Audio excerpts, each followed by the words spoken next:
Very good morning, welcome to for the people. ప్రధాన వార్తాపత్రికల్లోని ప్రధాన వార్తలను చూసి తర్వాత చర్చా కార్యక్రమాన్ని ప్రారంభిద్దాం. ముందుగా ఈనాడు దినపత్రిక చూద్దాం.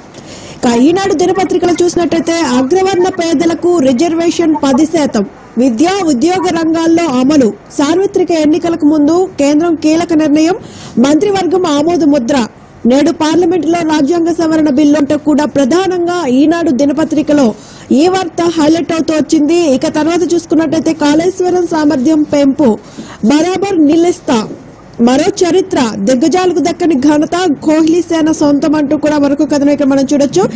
మంత్రివర్గ విస్తరణ కోసం ఏర్పాట్లు, తెలంగాణలో 2 రహదారులకు గుర్తింపు, స్థానిక ఎన్నికలు జరిగే ప్రాంతాలకే కోడ్ అంటూ కూడా కొన్ని కథనాలు మనం ఇక్కడ ఈనాడు దినపత్రికలో చూడొచ్చు.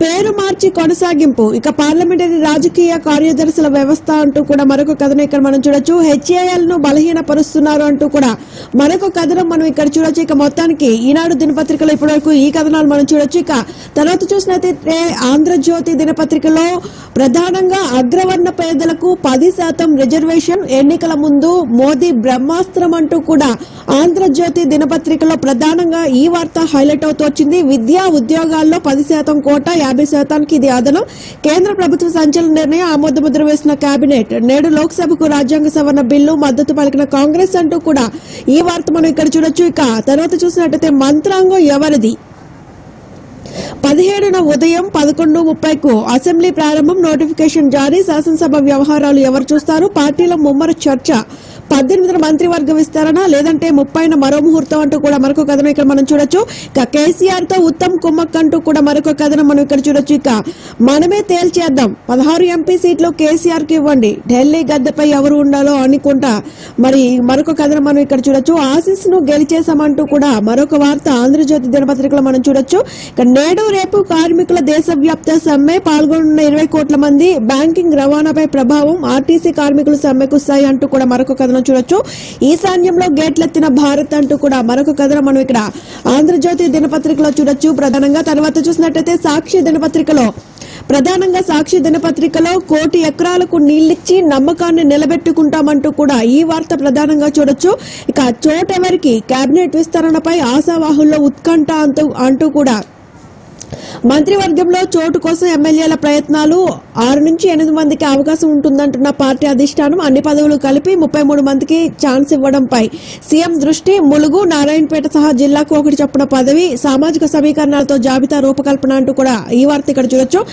దండయాత్ర పూర్తయింది, ఆస్ట్రేలియా గడ్డపై తొలిసారి టెస్ట్ సిరీస్ గెలిచిన భారత్ జట్టు, 72 ఏళ్ల తర్వాత దక్కిన అరుదైన విజయం అంటూ కూడా ఈ కథను మనం ఇక్కడ సాక్షి దినపత్రికలో చూడొచ్చు. అగ్రవర్ణ పేదలకు 10% కోట, విద్యా ఉద్యోగాల్లో రిజర్వేషన్ కు కేంద్ర ప్రభుత్వం నిర్ణయం అంటూ కూడా మరొక కథనం చూడొచ్చు. ఇక అంతిమ విజయం సత్యానిదే అంటూ కూడా మరొక వార్త ఇక్కడ మనం సాక్షి దినపత్రికలో చూడొచ్చు. నామినేటెడ్ ఎమ్మెల్యేగా స్టీఫెన్సన్, రాష్ట్ర కేబినెట్ నిర్ణయం, ప్రోటెం స్పీకర్ గా ముంతాజ్ ఖాన్, ఆమోదించిన గవర్నర్ నరసింహన్, ఉత్తర్వులు జారీ చేసిన సీఈఓ, ఎన్నికల సంఘం ప్రభుత్వ యంత్రాంగాన్ని అభినందించిన కేబినెట్, 19న ఉభయ సభలను ఉద్దేశించిన గవర్నర్ ప్రసంగం అంటూ కూడా మరొక కథనం ఇక్కడ మనం చూడొచ్చు. బంగ్లా ప్రధానిగా షేక్ హసీనా అంటూ కూడా మరొక కథనం చూడొచ్చు. ప్రభుత్వానికి సిబిఐ పెంపుడు చిలక అంటూ మరొక వార్త మనం ఇక్కడ చూడొచ్చు. పౌరసత్వ బిల్లుకు కేబినెట్ ఆమోదం అంటూ కూడా మరొక కథనం మనం సాక్షి దినపత్రికలో చూడొచ్చు. ఇక తర్వాత చూసినట్టయితే నమస్తే తెలంగాణ దినపత్రికలో ప్రధానంగా అగ్రవర్ణ పేదలకు, ఆర్థికంగా వెనుకబడిన వారికి 10% కోట అంటూ కూడా, విద్యా ఉద్యోగాల్లో రిజర్వేషన్లు అంటూ కూడా ఈ కథనం మనం ఇక్కడ చూడొచ్చు. ఇక కోహ్లీ సేన సంచలనం అంటూ కూడా మరొక కథనం ఇక్కడ చూడొచ్చు. ఎన్నికల జిమ్మిక్కు, సార్వత్రిక ఎన్నికల్లో ఓటమి భయంతోనే రిజర్వేషన్లు తెరపైకి తెచ్చారని విపక్షాల ధ్వజం, రిజర్వేషన్లు చరిత్రాత్మకం, విపక్షాలకు మాస్టర్ స్ట్రోక్, ఎన్డీఏ పక్షాలంటూ కూడా మరొక కథనం చూడొచ్చు. ఆర్థిక ప్రాతిపదికన కోట, రాజ్యాంగ విరుద్ధం అంటూ మరొక కథనం చూడొచ్చు. కోటా పెంపు అధికారం రాష్ట్రాలకే ఇవ్వాలంటూ కూడా మరొక వార్త మనం ఇక్కడ నమస్తే తెలంగాణలో చూడొచ్చు. ఇక నామినేటెడ్ సభ్యుడిగా మళ్లీ స్టీఫెన్సన్, తీర్మానించిన రాష్ట్ర కేబినెట్, ఆమోదం తెలిపిన గవర్నర్ నరసింహన్, ఇతర సభ్యులతో పాటే ప్రమాణ స్వీకారం చేయనున్న స్టీఫెన్సన్, ఎన్నికల సంఘాన్ని అభినందించిన మంత్రివర్గం అంటూ కూడా మరొక కథనం ఇక్కడ మనం చూడొచ్చు. ఈ టైంలోనే ప్రాజెక్టుల పూర్తి, 1 కోటి ఎకరాలకు సాగునీరు అందించడమే లక్ష్యం, మన నీటి వాటాను పూర్తిగా వినియోగించి కోవాలంటూ కూడా మరొక కథనం చూడొచ్చు. ఇక కరెంటే సర్కార్ కు పవర్ అంటూ కూడా మరొక కథనం మనం ఇక్కడ నమస్తే తెలంగాణ పత్రికలో చూడొచ్చు. నేడు రేపు కార్మిక సంఘాల సమ్మె అంటూ కూడా మరొక కథనం ఇక్కడ చూడొచ్చు. ఇక మొదటి విడత పంచాయతీ నామినేషన్లు మొదలు అంటూ కూడా మరొక వార్త మనం ఇక్కడ నమస్తే తెలంగాణ పత్రికలో చూడొచ్చు. ఇక తర్వాత చూసినట్టయితే వెలుగు దినపత్రికలో ప్రధానంగా పెద్ద కులాలకు కోట అంటూ కూడా ఆర్థికంగా వెనుకబడిన వర్గాలకు 10% రిజర్వేషన్లు, కేంద్ర కేబినెట్ ఆమోదం, రాజ్యాంగ సవరణకు సిద్ధం, నేడు లోక్సభలో రేపు రాజ్యసభలో బిల్లు, ఎలక్షన్ గిమ్మిక్ కు ఆయన మద్దతిస్తామంటూ కాంగ్రెస్, రాజ్యసభ సమావేశాలు రేపటి దాకా పొడిగింపు అంటూ కూడా ప్రధానంగా ఈ వార్త వెలుగు దినపత్రికలో హైలైట్ అవుతూ వచ్చింది. ఇక 3030 సర్పంచ్ నామినేషన్లు, తొలిదశ పంచాయతీ ఎన్నికల ప్రక్రియ షురు అంటూ కూడా మరొక కథనం చూడొచ్చు. పండుగ సెలవుల్లో పంచాయతీ ఎలక్షన్ల విధుల్లో ఉన్న సిబ్బంది ఆన్ డ్యూటీలోనే భోగి, సంక్రాంతి, కనుమ, రిపబ్లిక్ డే లో పనిచేయాల్సిందే ఆదేశాలు జారీ చేసిన రాష్ట్ర ఎన్నికల సంఘం అంటూ కూడా మరొక కథనం చూడొచ్చు. ఇక నేడు రేపు సార్వత్రిక సమ్మె, సోలార్ రోడ్లు, ఎటు చూసినా విషాదమే, రుణమాఫీలతో ఇబ్బంది అంటూ కూడా కొన్ని కథనాలు ఇక్కడ వెలుగు దినపత్రికలో మనం చూడొచ్చు. ఇక నిధులున్నాయి, నీళ్లు పారాలి, ఈ టైంలోనే ప్రాజెక్టులన్నీ పూర్తి కావాలి, సీఎం కేసీఆర్ రాష్ట్రంలో 1 కోటి ఎకరాలకు నీరు అందించాలి, ప్రాజెక్టుల నీళ్లతో ముందు చెరువులు నింపాలి అంటూ కూడా మరొక వార్త ఇక్కడ మనం వెలుగు దినపత్రికలో చూడొచ్చు. ఇక టీమిండియా కొత్త చరిత్ర, ఆసీస్ గడ్డపై తొలి టెస్ట్ సిరీస్ విజయం, వర్షంతో డ్రా అయిన 4వ టెస్ట్ 2-1తో సిరీస్ నెగ్గిన కోహ్లీ సేన అంటూ కూడా ప్రధానంగా ఈ వార్త హైలైట్ అవుతూ వచ్చింది వెలుగు దినపత్రికలో. ఇక ప్రధానంగా అన్ని వార్తాపత్రికల్లోనూ చూసినట్టయితే అగ్రవర్ణ పేదలకు 10% రిజర్వేషన్ అంటూ కూడా ఎన్నికల ముందు మోదీ బ్రహ్మాస్త్రం అంటూ కూడా ప్రధానంగా ఈ వార్త హైలైట్ అవుతూ వచ్చింది. మరి ఇదే అంశానికి సంబంధించి మనతో పాటు డిస్కస్ చేయడానికి డాక్టర్ మిట్టా నరసయ్య గౌడ్ గారు, బీజేపీ లీడర్, ఐలయ్య యాదవ్ గారు, TTDP spokesperson, Rammurthy Goud గారు, టీఆర్ఎస్ బీసీ విద్యార్థి state president, SK Faraz TRSV leader ఉన్నారండి. నమస్తే అండి. ఓకే, మరి మొత్తం మీద నరసయ్య గౌడ్ గారు, ఎన్నికల ముందు మోదీ బ్రహ్మాస్త్రం అంటూ కూడా ఈ అగ్రవర్ణ కులాలకు చెందిన పేదలకు 10% రిజర్వేషన్ కల్పిస్తూ కూడా కేంద్ర కేబినెట్ ఆమోదం తెలిపింది. మరి దీనికి సంబంధించి ఏమంటారు మేడం? 70 సంవత్సరాల భారతదేశ స్వతంత్ర చరిత్రలో నిజంగానే మోడీ గారు ఒక బ్రహ్మాస్త్రాన్ని రిలీజ్ చేసినట్టుగా మేము భావిస్తూ ఉన్నాం. ఎందుకంటే ఇలా ఎస్సీ, ఎస్టీ, బీసీలకు రిజర్వేషన్ కల్పించి కొంత అప్లిఫ్ట్మెంట్కు కారణమైంది ప్రభుత్వాలు. అదేవిధంగా ఎకనామికల్లీ బ్యాక్వర్డ్ క్లాస్ అంటే సపోజ్ బ్రాహ్మణ్స్ ఉన్నారు మేడం. ఇవాళ బ్రాహ్మణ్స్ పరిస్థితి అందులో కొంతమందికి కనీసం తినడానికి తిండి లేని పరిస్థితులలో ఉన్నారు. కనీసం వాళ్ళు చేసే వృత్తికి పిల్లను కూడా ఇచ్చే పరిస్థితులలో లేదు. తర్వాత రెడ్డి కమ్యూనిటీ ఉంది, దాంట్లో కూడా కూలి పని చేసుకునే వాళ్ళు చాలా మంది నాకు తెలుసు. కాబట్టి ఇలా కుల ప్రాతిపదికనే కాకుండా, కుల ప్రాతిపదికన 50% రిజర్వేషన్లు ఇస్తుండ్రు, సంతోషం. అదే కాకుండా దాని మీద ఇంకో 10% ఎకనామికల్లీ బ్యాక్వర్డ్ క్లాసెస్ కు ఇవ్వడం అనేది చాలా సంతోషం. ఇలా మోడీ గారు చేసినటువంటి ధైర్యము అసామాన్యమైనది. ఎందుకంటే 70 సంవత్సరాల చరిత్రలో పరిపాలన చేసినటువంటి ఇతర పార్టీలు చేయలేని సాహసం ఇలా మా మోడీ గారు చేసింది.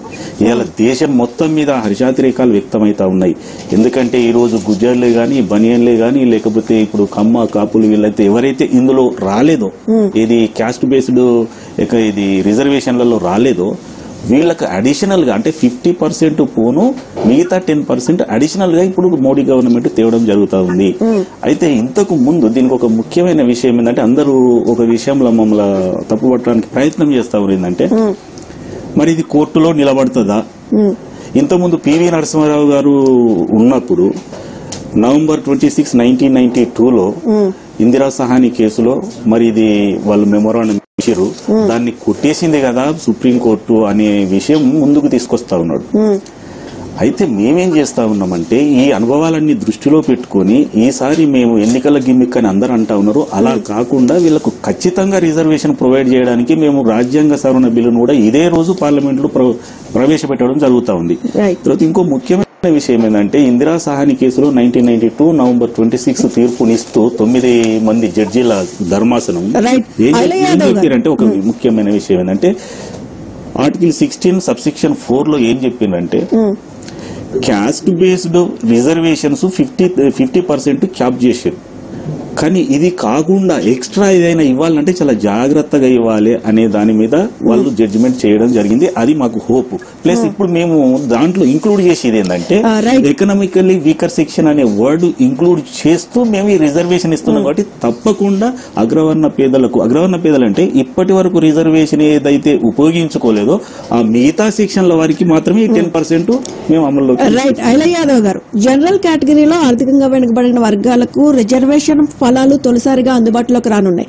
మరి లోక్సభ ఎన్నికల వేళ కేంద్ర కేబినెట్ తీసుకున్న ఈ నిర్ణయం చారిత్రాత్మక నిర్ణయంగా రాజకీయ వర్గాల్లో ప్రాధాన్యత సంతరించుకుంది. అంటే దీనికి మీరు మద్దతు పలకగలరా లేదంటే ఏంటి? దేశంలో ఎన్డీఏ ప్రభుత్వం వచ్చి దాదాపు 5 సంవత్సరాలు కావస్తున్నది. ఇంకా 3-4 నెలలు అయితే ఎన్నికలు పోయే సందర్భం ఉన్నది. దేశంలో చాలా రాష్ట్రాల్లో చాలా విపరీతమైనటువంటి హామీలు ఇచ్చి కొన్ని రాష్ట్రాల్లో అధికారంలోకి వచ్చినారు. ఇప్పుడున్నటువంటి పరిస్థితుల్లో ఈ మధ్య కాలంలో రాజస్థాన్, ఛత్తీస్గఢ్, మధ్యప్రదేశ్, తెలంగాణ మిగతా ఒక రాష్ట్రంలో 5 రాష్ట్రాలు ఎన్నిక జరుగుతుంది. దానికి పూర్తిగా బీజేపీకి వ్యతిరేకంగా పూర్తిగా వ్యతిరేక ఫలితాలు వచ్చినాయి. ఈ సందర్భం దేశంలో కూడా కొన్ని అవినీతి ఆరోపణలు, రాపిల్ కుంభకోణం కానీ, తర్వాత ఈ రుణమాఫీ దేశవ్యాప్తంగా రైతుల సమస్యలు కానీ, ఈ రుణమాఫీ మీద ఒత్తిడి రావడం కానీ, అంటే మోడీ గారు ప్రతి వ్యక్తికి 15 లక్షల రూపాయలు బ్యాంకులో వేస్తాం, ఇవన్నీ సమస్యలు ఉత్పన్నమవుతున్న సందర్భంలో ఈ యొక్క ప్రజా సమస్యలను పక్కదారి పట్టించడం కోసం ప్రస్తుత పరిస్థితుల్లో టైం లేకపోయినా వారు ఇచ్చినటువంటిది అది కరెక్టా కాదని పక్క పెడితే సాధ్యాలు పరిశీలించకుండా ఒక అగ్రవర్ణాలకు రిజర్వేషన్ ఇచ్చే అంశం పెద్ద ఎత్తున చర్చ జరగాలి. అది ఏ రకంగా చేయాలనేది ఒక విస్తృతంగా చర్చ జరిగి పార్లమెంట్ దాకపోతే అది ఏమో ఎట్లయితే తెలుస్తుంది. అంటే అసలు ఏ రకంగా ఊహించకుండా ఒకేసారి వీటన్నిటిని దృష్టి మళ్లించడం కోసం మరి వారు ఇంకో 1-2 నెలలు అయితే ఎన్నికలకు పోతాం. పార్లమెంట్ లో కేబినెట్ లో ఆమోదించారు, పార్లమెంట్ పోవాలి, రాజ్యసభ పోవాలి, మళ్ళీ రేపు దేశంలో సగం రాష్ట్రాల పైగా ఆమోదం తెలపాలి. వీటన్నిటిని కూడా తెలిసి కూడా, అంటే కాదని తెలిసి కూడా కావాలని రేపు ఎన్నికల్లో ఒక అస్త్రంగా ఉపయోగించుకోవడం కోసం ఇది చేస్తున్నట్టుగా అవపడుతుంది. ముఖ్యంగా వాళ్ళు కూడా అగ్రవర్ణాలు కూడా అర్థం చేసుకుంటాయి, దీంట్లో చిత్తశుద్ధి లేదు కాబట్టి ఇదేదో ఎన్నికలను దృష్టిలో పెట్టుకుని చేస్తున్నట్టుగా అవపడుతుంది. అంటే ఇప్పుడు లోక్సభలో అయితే బిల్లు ఇవాళ పాస్ చేయాలని చూస్తున్నారు, తర్వాత రాజ్యసభకు కూడా వెళ్తుంది అని కూడా 2 రోజులకి పొడిగించారు దీని గురించి అని. అంటే ఎన్నికలు ముందు మోదీ ఇలా ఇవ్వడం వల్ల ఆయనకి పొలిటికల్ గా లాభం చేకూరే విధంగా ఉందంటారా, లేకపోతే? అంటే పొలిటికల్ గా లాభం చేకూరే విధంగానే ఇటు ప్రతిపక్షాలు కాంగ్రెస్ పార్టీ వ్యతిరేకిస్తుందని చెప్పడం కోసం, అనుకూలిస్తే మేము అనుకూలంగా చేసిన. అయితే కాంగ్రెస్ అయితే ఇది రాజకీయ జిమ్మిక్ అయినా కూడా మేము మద్దతు పలుకుతామని అయితే కాంగ్రెస్ కూడా అంటున్న వార్త. వాళ్ళ రాజకీయ వ్యూహంలో భాగంగానే వాళ్ళు అట్లా వ్యవహరిస్తున్నట్టుగా అవపడుతున్నది. ముఖ్యంగా ఈ రోజు పార్లమెంట్ లో అయిన తర్వాత రాజ్యసభ పోవాలి, రాజ్యసభ పోయిన తర్వాత మళ్ళీ అన్ని రాష్ట్రాల అసెంబ్లీలు చర్చ జరగాలి. ఇదంతా పెద్ద సమస్య. ఏదో ఈ ఎన్నికల ముందే స్పష్టంగా వాళ్ళు ఈ యొక్క ఓటు దృష్టిలో పెట్టుకుని చేస్తున్నట్టుగా అవపడుతుంది. ముఖ్యంగా వాళ్ళ పెద్ద ఎత్తున మధ్యప్రదేశ్ లో, రాజస్థాన్, ఛత్తీస్గఢ్ లో ప్రజలు పెద్ద ఎత్తున తిరుగుబాటు చేశారు కాబట్టి ఆ వర్గాలను మంచిగా చేసుకోవడం కోసం ఇది ఒక వీరన్నట్టుగా ఒక బ్రహ్మాస్త్రంగా ఉపయోగించినట్టుగా అవపడుతుంది. రైట్. రామూర్తి గారు, అయితే ఇప్పుడు అగ్రవర్ణ పేదలకైతే 10% రిజర్వేషన్ అనేది మోదీ ప్రకటించడం జరిగింది. మరి దీని గురించి ఏమంటారు? అంటే ఇప్పటికే 49.5% వరకు రిజర్వేషన్ అనేది ఉంది. మనకు సుప్రీంకోర్టు తీర్పు కూడా ఏంటంటే 50% రిజర్వేషన్ మించకూడదని ఒక తీర్పు వచ్చింది. మరి దీన్ని ఎలా సవరించి చేస్తారు అని మీరు అనుకుంటున్నారు? ఇది ఖచ్చితంగా కూడా బీజేపీ ఎన్నికల స్టంట్ మేడం. ఎందుకంటే ఈరోజు ఒక కేంద్రంలో ఒక బీసీ ప్రధానమంత్రిగా అయి ఉండి రిజర్వేషన్ల పైన గానీ ఇంటి దొంగని ఈశ్వరుడు పట్టుకోలేడని అంటారు. ఇలా మోడీ తెరపైన ఓన్లీ స్క్రిప్ట్ ఆడుతున్నాడు అంతే, కానీ ఆయన ఆడిపిస్తున్న వాళ్ళు, ఆయన అనుకున్న వాళ్ళు మొత్తం కూడా బీసీ, ఎస్సీ, ఎస్టీ, బీసీలకు వ్యతిరేకమైన వ్యక్తులు. ఎందుకంటే గతంలో కాంగ్రెస్ పార్టీ ఒకసారి ఏం చేసిందంటే 5% రిజర్వేషన్ పెడదామని చెప్పినప్పుడు వీళ్ళే రోడ్లెక్కి కొట్లాడి ఏడుకాడికి దాన్ని బ్రేక్ చేసి పడేసారు. అదేవిధంగా ఇప్పుడు అసలు రిజర్వేషన్ల పైన విషయానికి వస్తే ఆ రిజర్వేషన్లు ఏ ప్రకారం పెడుతున్నారు? ఆర్థిక పరమైన అంశమా రిజర్వేషన్లు? అంటే ఒక ఉండో లేకనో లేకపోతే ఉద్యోగాలు వచ్చి ఉద్యోగం రాకపోతే రిజర్వేషన్లు పెడతారా?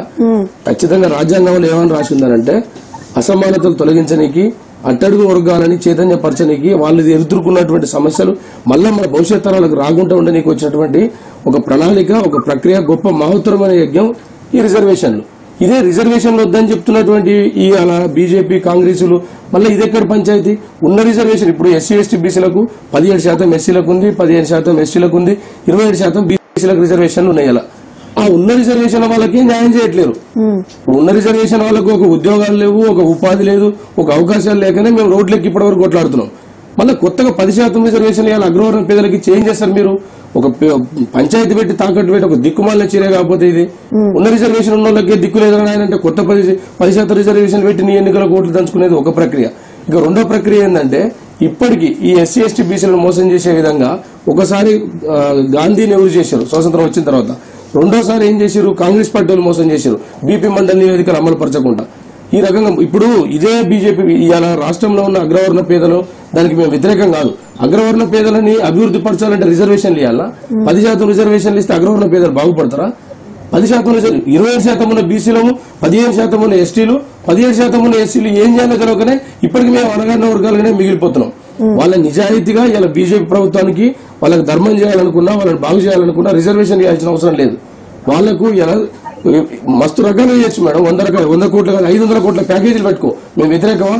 అదేవిధంగా పైసలు లేకపోతే వాళ్ళకు ఒక కార్పొరేషన్ ఏర్పాటు చేయి, వాళ్ళకు ఒక ఫెడరేషన్ ఏర్పాటు చేయి, రకరకాలుగా వాళ్ళని అభివృద్ధి పరిచే చైతన్యమైన కార్యక్రమాలు ఉన్నాయి. ఆ రకంగా రావాలి కానీ రిజర్వేషన్ 10% ఇస్తే బాగుపడిపోతారు అగ్రవర్ణ పేదలు. 10% రిజర్వేషన్ ఇప్పుడు దీంట్లో లాజిక్ 10% రిజర్వేషన్లు ఇచ్చినావు, దానికి ఎటువంటి పెట్టినావు? అక్కడ ఏది ఉన్నా కూడా ఏదో 5 ఎకరాల భూమి లేదట. 5 ఎకరాల భూమి ఉంటే దానికి ఏమైనా అర్థం ఉందా? అలా గ్రేటర్ హైదరాబాద్ రంగారెడ్డి జిల్లా పరిధిలో 1 ఎకరం 5 కోట్లు పోతుంది. వార్షిక ఆదాయం 8 లక్షలకు మించకూడదు, 5 ఎకరాల భూమి అని చెప్పి మాట్లాడుతున్నాడు. రంగారెడ్డి జిల్లాలో ఆదిపట్నంలో టీసీఎస్ ఉంది. టీసీఎస్ ముందున్న ల్యాండ్ ఎంత 1 ఎకరం 5 కోట్లు అమ్ముతుంది. మనం 5 ఎకరాల వరకు ఎక్స్టెన్షన్ ఇస్తున్నాం. అదే ఒక అగ్రవర్ణ పేదలకు 5 ఎకరాలు ఉంటుంది. 25 కోట్ల కూడా అగ్రవర్ణ పేదల కిందికి వస్తారా? ధమాకున్నటువంటి విధానం ఇది. లేకపోతే దీని చాలా లొసుగులు ఉన్నాయి మేడం. దీంట్లో దీన్ని స్పష్టంగా పోవాలి. అయినా కూడా ఇలా ఒక చట్టం తయారు చేయాలంటే పార్లమెంట్ లో 1/3 చేయాల్సిందే. దాన్ని రాజ్యాంగ సవరణ చేసిన తర్వాత మాత్రమే దీన్ని ముందడికి రావాలి. అంతేగాని ఎన్నికల స్టంట్ గురించి ఇదేదో చీమలు పెట్టిన పుట్టాలంట పావులు వచ్చి చేరుతాయట. అంటే రిజర్వేషన్ ఇప్పటి నుంచి కాదు, అది ఎప్పటి నుంచో ఉన్నటువంటి అట్టడుగు వర్గాలకు వాళ్ళకు ఉన్నటువంటి అసమానతలు తొలగించే ఒక ప్రక్రియ. దాన్ని మీరు ఆర్థిక పరమైన అంశాలతో మూడబెట్టి దీన్ని ఇప్పుడు మేము ఇది 10% రిజర్వేషన్ పెడితే నిజంగా అగ్రవర్ణాలు బాగుపడతాయా? వాళ్ళని గుండె మీద చేసుకొని చెప్పమనండి. ఎంతో మంది మేధావులు ఉన్నారు, అడ్వకేట్లు ఉన్నారు, జ్యుడిషియరీ ఉంది, 4th ఎస్టేట్ ఉంది. 10% రిజర్వేషన్ తోటి అగ్రవర్ణ పేదలు బాగుపడతారా? ఎవరో బాగుపడుతున్నారు చెప్పని చూద్దాం. ఇది తప్పకుండా కూడా బీజేపీ ఎన్నికల స్టంట్. ఇంకా దారుణం ఏంటంటే ఒక అట్టడుగు వర్గాల జాతికి సంబంధించిన ఆయన ప్రధానమంత్రిగా ఉండి దీన్ని అమలు పరుస్తాడు. ఇదివరకు పివి నరసింహారావు వచ్చిండు, వేరే ఇలాంటి కార్యక్రమాలు చేయబట్టి కూడా ఆయన బ్రేక్ చేసినారు. ఇప్పుడు మళ్ళా కూడా ఈయన ఏంటంటే ఈయనది కాదు ఈ ఆట, ఈయన ఓన్లీ స్క్రిప్ట్ వేరేటోళ్ళది, తెరపైన ఆడే బొమ్మ నరేంద్ర మోడీ. ఇప్పటికైనా వాళ్ళకి బుద్ధి రావాలి. ఎందుకంటే మొన్న జరిగిన ఎలక్షన్లలో ఒక్క రాష్ట్రంలో కూడా కనీసం వాళ్ళు ఏ రకంగా ఓడిపోతారు. తెలంగాణ ఎన్నికలు తీసుకోండి, మొన్న జరిగిన ఎన్నికలు తీసుకోండి, ఎన్నో కార్యక్రమాలు తీసుకుంటూ వచ్చినా ఇప్పుడు మోడీ తోటి ఈ రాష్ట్రం అంతా గ్లోబలైజేషన్ అయిపోతుంది అని చెప్పిండు. సాధారణ మనుషులు జేబులో పైసలు పెట్టుకోవాలని పరిస్థితుంది. నల్లధనం పైన నీ ఆన్సర్ ఏంటిది? జీఎస్టీ పైన నీ ఆన్సర్ ఏంటి? ఎక్కడ పెట్టినా ఈ పైసలన్నీ ఏడబెట్టినా ఎడబోతుంది, దేశాన్ని ఎటు తీసుకోబోతున్నాం? ఒక దౌర్భాగ్యమైన విధానాలకు ఈ లేనిపోని పంచాయతీలు పెట్టి రాష్ట్రాలలో దేశాలలో మనుషుల మధ్య సమన్వయం లేకుండా కొట్లాడుకునే ప్రక్రియ ఇది. ఇప్పుడు ఇది ఎవరు కొట్లాడుకోవాలండి దీనిపైన? మళ్ళీ ఎస్సీ ఎస్టీ బీసీలు, మళ్ళీ అగ్రవర్ణ పేదలు. మీరు షో చూస్తారు, సక్సెస్ అయితే మాదంటారు, లేకపోతే మేమేం చేసామని చెప్తారు, మాట్లాడతారు. రైట్. ఫరేజ్ గారు, 4 ఏళ్లుగా గుజరాత్, రాజస్థాన్ రాష్ట్రాల్లోని అగ్రకులాలు ఈ రిజర్వేషన్ కల్పించాలని పెద్ద ఎత్తున పోరాటాలు చేశారు. అందులో కొంతమంది కూడా చనిపోయినట్టుగా కూడా మనకు తెలుసు. మరి ఆ సమయంలో మోడీ ప్రభుత్వము రిజర్వేషన్లు పూర్తిగా రద్దు చేయాలని అయితే భావించినట్టుగా కూడా ప్రచారంలోకి వచ్చింది. అయితే ఇప్పుడు ఎన్నికల ముందు కేవలం 2019 ఎన్నికలను దృష్టిలో పెట్టుకుని మాత్రమే ఈ నిర్ణయం తీసుకున్నట్టుగా మరి అనుకోవచ్చా? వాళ్ళు ఇప్పుడు బీజేపీ కేంద్రంలో ఉన్న బీజేపీ ప్రభుత్వం, నరేంద్ర మోడీ గారి ప్రభుత్వం ఏదైతే ఈ రిజర్వేషన్లు తెచ్చిన సందర్భం ఏదైతే ఉందో, ఈ సందర్భం ఇంకో 2-3 నెలల పార్లమెంట్ ఎలక్షన్, దాదాపు ఇక్కడ నుంచి మనం ఇంకో 15 రోజులలో నోటిఫికేషన్ వెళ్ళే అవకాశం ఉన్నది. దాదాపు ఇది ఆఖరి పార్లమెంట్ సెషన్ కావచ్చు, లేకుంటే ఫిబ్రవరి చిన్న సెషన్ ఉండొచ్చు. ఇట్లాంటి సందర్భంలో రిజర్వేషన్ తెచ్చిండ్రు అనే దాని ప్రకారం చూసుకుంటే అట్లాంటి ఇంటెన్షన్స్ ఉన్నట్టు డెఫినెట్లీ మనం అనుకోవచ్చు. కాకపోతే ఈ రిజర్వేషన్స్ అనేవి మనకు రాజ్యాంగం కల్పన ప్రకారం ఏవైతే ఉందో సామాజిక రిజర్వేషన్స్ కోసం రాజ్యాంగంలో ప్రొవిజన్ ఉన్నది. వీళ్ళు చెప్తున్న రిజర్వేషన్స్ ఏదైతే ఆర్థిక రిజర్వేషన్, సరే ఆ విషయాన్ని మనం సామాజిక ఆర్థిక విషయాన్ని మనం మోరల్ గా పక్కన పెడదాం. ఎందుకంటే వాళ్ళ ఓసీలలో కూడా పేదవాళ్ళు ఉన్నారు, వారి పరిస్థితి వేరున్నారు, 5 నిమిషాలు పక్కన పెడతాం. టీఆర్ఎస్ పార్టీ వైఖరి మొదటి నుంచి రిజర్వేషన్స్ అంశం మీద క్లియర్ గా ఉన్నది. ఏంటిదంటే రిజర్వేషన్ అంశాలు అనేటిది రాష్ట్ర పరిధిలోకి రావాలి. ఇవాళ మనము దాదాపు మనకు 1980s లో ఏదైతే మండల్ కమిషన్ వేసిందో దాని రిజర్వేషన్ అమలు బీసీ రిజర్వేషన్ కోసం బీసీల కోసం 27% రిజర్వేషన్ ఏదైతే అప్పుడు అమల్లోకి వచ్చిందో దాంట్లో మా రిజర్వేషన్ అమల్లో వచ్చిన తర్వాత కూడా ఇవాళ మనం ప్రభుత్వ రంగ ఉద్యోగాలలో బీసీల సంఖ్య చూసుకుంటే 12% దాతులు, అంటే 25% రిజర్వేషన్ ఏదైతే బీసీలకు ఉన్నదో దాంట్లో కూడా ఫుల్ ఫ్లెడ్జ్ ఖాళీ పరిస్థితి ఉన్నది. కాబట్టి ఇంతకు ముందు ఎప్పుడు రిజర్వేషన్స్ అమలు చేసినా ఏవైతే న్యాయబద్ధంగా ఎస్సీలకు, ఎస్టీలకు, బీసీలకు, మైనార్టీలకు ఏ రిజర్వేషన్స్ వేసినా కూడా ఒక కమిషన్ వేసి విస్తృత చర్చ జరిపి దాదాపు 6 నెలల నుంచి సంవత్సరం వరకు వివిధ రంగాలలో వివిధ స్థాయిల్లో విస్తృత చర్చలు జరిగి గ్రామాల చర్చలు జరిగి దాని తర్వాత కింది స్థాయి నుంచి ఆ నివేదికలని పైకి వెళ్ళిన తర్వాత ఒక కమిషన్ ఆధారంగా దాని యొక్క చట్టబద్ధ కల్పించడం జరిగింది. ఇలా ఎప్పుడు కేబినెట్ నిర్వహించుకొని వీళ్ళకి ఇంత శాతం రిజర్వేషన్ అంటే దాంట్లో కొన్ని ఉండొచ్చు. అందుకోసం టీఆర్ఎస్ పార్టీ వైఖరిని ఏంటంటే ఇవాళ చెప్తున్నారు, కొన్ని పేపర్లలో వచ్చింది ఏంటిదంటే ఇవాళ మరి రాజ్యాంగ సవరణ బిల్లు ప్రవేశపెడతాము పార్లమెంట్ లోని, కాకపోతే దాని మీద ఇప్పటి వరకు క్లారిటీ లేదు. కొన్ని పేపర్లలో వచ్చింది, కొన్ని పేపర్లలో రాలేదు. ఇప్పటి వరకు ఎవరైతే ఎంపీలు పార్లమెంట్ లో పాల్గొంటారో వాళ్ళకే క్లారిటీ లేదు. మరి వాళ్ళకి అలా పార్లమెంట్ ఎజెండా వచ్చిన తర్వాత ఇవాళ 11 గంటల వరకు తెలియవచ్చు మరి పెడతారా పెట్టకపోతారా అని.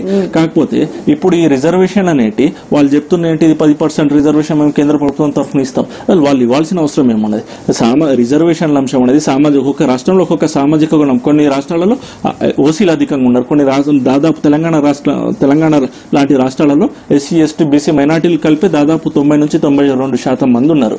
మరి ఇట్లాంటి శాతాలలో ఏంటిది ఇప్పటివరకే తెలంగాణ రాష్ట్రం అనేది 3 బిల్లులు పాస్ చేసి పంపడం జరిగింది అసెంబ్లీలో. Minority reservation bill, ST reservation bill and మరీ ముఖ్యంగా బీసీలకు చట్టసభలలో 33% రిజర్వేషన్ బిల్. మరి వాటి మీద కేంద్ర ప్రభుత్వ వైఖరి ఏంటిది? మరి బీసీలకు చట్టసభలలో రిజర్వేషన్ కల్పిస్తారా? దానికి అనుకూలంగా మరి చేస్తారా? ఈ రిజర్వేషన్లు అనేటి రాష్ట్ర పరిధిలోకి తెస్తారా? రాజ్యాంగ సవరణలు ఇవన్నీ వాళ్ళు ఏవైతే వాళ్ళు చేస్తున్నారో దాన్ని మేడం ఇవాళ మొన్నటి వరకు కూడా బీసీలు రోడ్లెక్కి కొట్లాడేది. ఈ స్థానిక సంస్థల ఎన్నికల సర్పంచ్ ఎలక్షన్లలో మేము ఎప్పటికీ ఏమంటున్నాం అంటే 24% ఉన్నదాన్ని 34% ఉన్నదాన్ని 22% కుదించారు. అయినా కూడా మేమేం చేసినాం, రాష్ట్రంలో ఒక్కరు కాదు ఇద్దరు కాదు ఆ గ్రామీణ స్థాయికి తార స్థాయికి చేపట్టిన ఉద్యమం. అయినా కూడా దానికి ఇవాళ ప్రభుత్వాలు ఏం చెప్పినాయి, బీసీలకు సుప్రీంకోర్టు నివేదికలని అనుసంధానంగా చేసుకుని మేమెవరం కూడా కోర్టుని మేము జస్టిస్ ని క్రాస్ చేయలేం కనుక అదే కొనసాగుతున్నాం అన్నాం. మేము కూడా చదువుకున్న వాళ్ళం కనుక దాన్ని ఏం చేసినాం, సరే సుప్రీంకోర్టు ఆర్డర్ ఉంది, ఇంకోటి 50% రిజర్వేషన్లు మించొద్దు అన్న ఒక్క ప్రతిపాదికన మాత్రమే ఇవాళ యావత్ బీసీ సమాజం కూడా బ్యాక్ అయిన ఎన్నికలలో సుప్రీంకోర్టు గౌరవిస్తున్నాం. ఎందుకంటే ఇప్పుడు రాజ్యాంగంలో పొందుపరచబడ్డది 50% రిజర్వేషన్ దాటొద్దని. మరి మీరు ఎట్లా పెడుతున్నారు? ఇవాళ ఇప్పుడు 10% మించితే 59% దాటిపోతున్నది రిజర్వేషన్ భారతదేశంలో. మరి అలాంటప్పుడు మాకు బీసీలకు ఇది కూడా బ్రేక్ చేయండి. జనాభా ప్రతిపాదికన బీసీలకు కానీ, ఎస్సీలకు కానీ, ఎస్టీలకు కానీ ఇవాళ ఏదైతే ఉందో సర్పంచ్ ఎన్నికలు జరుగుతున్నాయి తెలంగాణ రాష్ట్రంలో, దీన్ని బ్రేక్ చేయాలి. దీన్ని బ్రేక్ చేసి దీనిపైన స్పష్టమైన క్లారిటీ ఇచ్చిన తర్వాత యథావిధిగా 34% నడిపి ఏదైతే ఉందో ఇప్పుడు మేము ఎంత గౌరవిస్తున్నామో వాళ్ళు కూడా ఎంత గౌరవించాలి సుప్రీంకోర్టుకు. మీ ఇష్టమా, మీ రాజ్యమా? మాకేమో 34%, 22% కుదిస్తారు, మీరు తీసుకుపోయేమో 10% మీ ఎన్నికల స్టాండ్ గురించి పెంచుకుంటారా?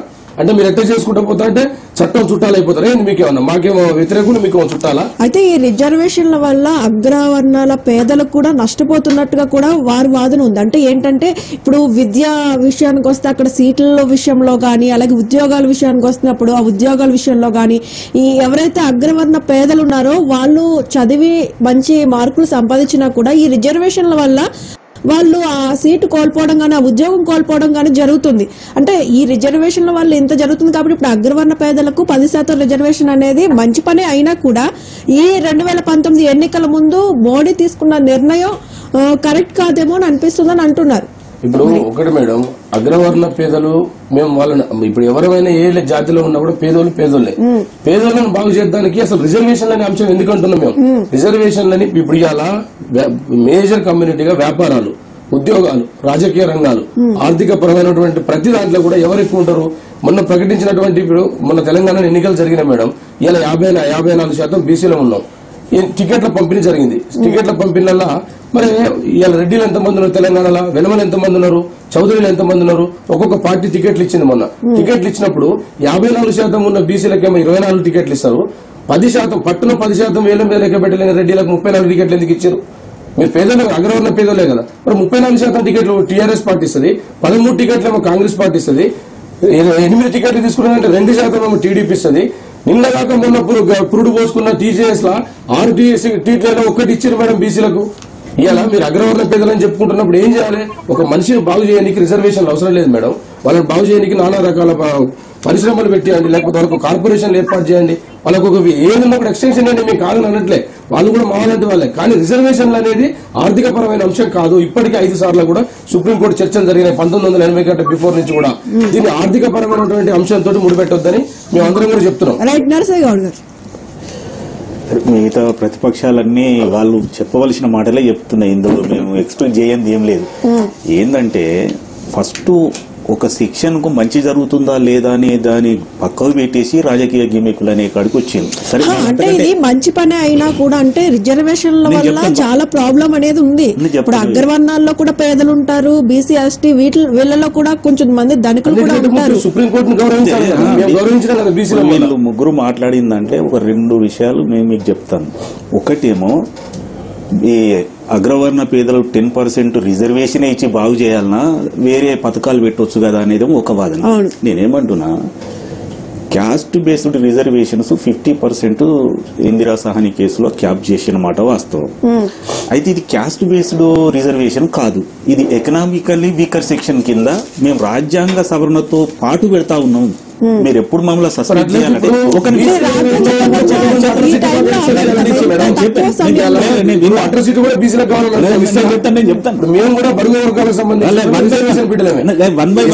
ఉన్నటువంటి రిజర్వేషన్ అట్రాసిటీని బీసీలో మినహాయించాలని ఫైట్ చేస్తున్నాం. దాన్ని యాక్సెప్ట్ చేస్తారా?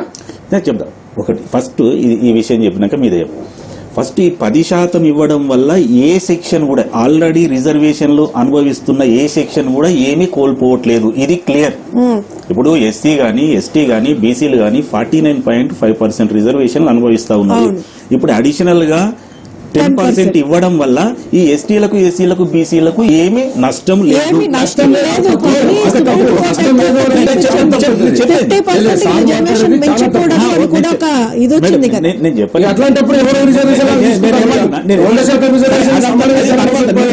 ఇప్పుడు జరిగేదాని గురించి మాట్లాడదాం. మేడం నేనేమంటున్నా, 49.5% రిజర్వేషన్లు ఏవైతే సెక్షన్స్ అనుభవిస్తా ఉన్నాయో దాన్ని అలాగే వదిలిపెట్టేసి మిగతా ఎక్స్ట్రా 10% రిజర్వేషన్ అందరికి ఈబీసీ అంటే అది కూడా చెప్తాను. ఈబీసీ అంటే ఎకనామికల్లీ బ్యాక్వర్డ్ క్లాస్. అంటే ఇది ఏ ఒక్క రెడ్డికో ఏ ఒక్క బ్రాహ్మణ్కో ఏ ఒక్కరికో సంబంధించింది కాదు.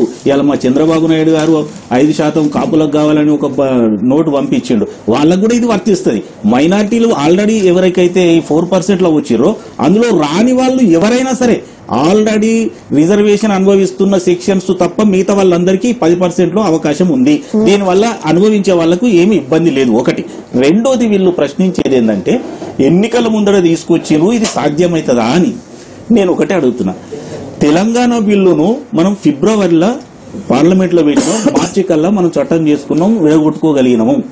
మాకు 2/3 వంతు రాష్ట్రాలలో మా పరిపాలన ఉన్నది. ఇవాళ మాకు కావాల్సిందే 2/3 వంతు మెజారిటీ మాకు అక్కడ దొరుకుతుంది.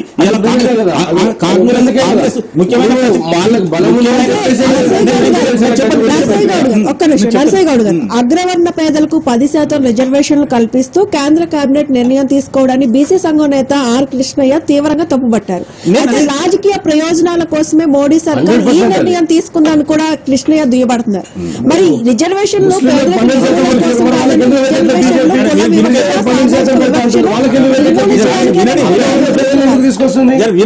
మీరేమన్నారు?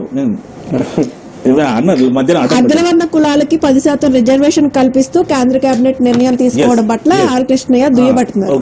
అంటే ఏంటంటే ఇప్పుడు ఈ రిజర్వేషన్ అనేది రాజకీయ ప్రయోజనాల కోసమే మోడీ సర్కార్ ఈ నిర్ణయం తీసుకున్నారని కూడా ఆర్ కృష్ణయ్య అంటున్నారు. అంటే ఈ రిజర్వేషన్ లో పేదరిక నిర్మూలన కోసమా, లేదంటే రిజర్వేషన్ కుల వివక్ష సామాజిక వివక్ష నిర్మూలించడానికి వివరించారని నేను చెప్తున్నా, వినాలి. మధ్యాహ్నం అడ్డు పడితే మళ్ళీ మా కృష్ణన్న కొద్దిగా రాజకీయ కారణాలతో అలా మాట్లాడిండు. నేను కూడా బీసీ వర్గం. నేను ఆయన ఇంటర్వ్యూ చూసినా. నేను చెప్పాను, ఇప్పుడు మీరు చెప్పింది కదా, నేను ఇంటర్వ్యూ కూడా చూసిన. రాత్రి ఏబిఎన్ చూసినా, ఇంకోటి చూసినా, ఇంకా 2-3 ఇట్లా వచ్చి నేనేమంటా, ఈ చర్చలో ప్రతిపక్షాలు ఎవరైనా, ఇప్పుడు కాంగ్రెస్ మెయిన్ ప్రతిపక్షం పార్లమెంట్ లో ఉంది, వాళ్ళు ఏమన్నారు, మేము మద్దతు ఇస్తామన్నారు. కేజ్రీవాల్ ఏమన్నారు, మీరు ఒట్టినే ప్రకటించి సభ్యులకు పోదు పార్లమెంట్ లో పెట్టమని చెప్పారు. ఈ లాస్ట్ కు మాయావతి కూడా ఎందుకు మద్దతు ఇస్తామని చెప్పిన తర్వాత చెప్పండి భద్రమది. అయితే వీళ్ళందరూ సుప్రీంకోర్టు నేను చెప్తా అవన్నీ చెప్తాను. నేను ఏమంటున్నా, ఇవాళ నేను కూడా బీసీ వర్గానికి చెందిన వ్యక్తినే అయినప్పటికీ అగ్రవర్ణాలలో ఉన్న పేదలకు ఇస్తే మనకి ఇమీడియట్ గా పోయింది ఏం లేదు. వాళ్ళకి ఇవ్వాలి, ఖచ్చితంగా ఇవ్వాలి, వాళ్ళకు న్యాయం చేయాలి. ఇవాళ కేవలం అగ్రవర్ణాలని ఒక పేరుతో వాళ్ళను పట్టించుకోకపోవడం కూడా తప్పే అని నేను అంటున్నా. ఇలా మాకు బీసీలకు ఇచ్చారు, ఎస్సీలకు ఇచ్చారు, ఎస్టీలకు మేడం వీళ్ళు అనేది ఏంటంటే వాళ్ళు 50% క్యాప్ పెట్టిరు కదా అంటే పెట్టినప్పుడు నేను అదే సెక్షన్ 16 సబ్ సెక్షన్ 4 లో వాళ్ళు చెప్పింది ఏంటంటే ఇప్పుడు అదే ఆ హోప్ మీదనే ఇదంతా చేయడం. వాళ్ళు ఏం చెప్పారు, 50% రిజర్వేషన్ దాటొద్దు అన్నారు. కానీ ఒక్క విషయం మర్చిపోతుంది, ఎందుకంటే 50% రిజర్వేషన్ దాటొద్దు అనేది రాజ్యాంగంలో ఏం లేదు. ప్లస్ మేం చేసేది ఏంటంటే అగ్రవర్ణాలకి కూడా రిజర్వేషన్ ఇవ్వాలని ఏమి లేదు. ఇప్పుడు చెప్పే రాజకీయ విషయం నేను కూడా మాట్లాడతా. ఇప్పుడు క్యాస్ట్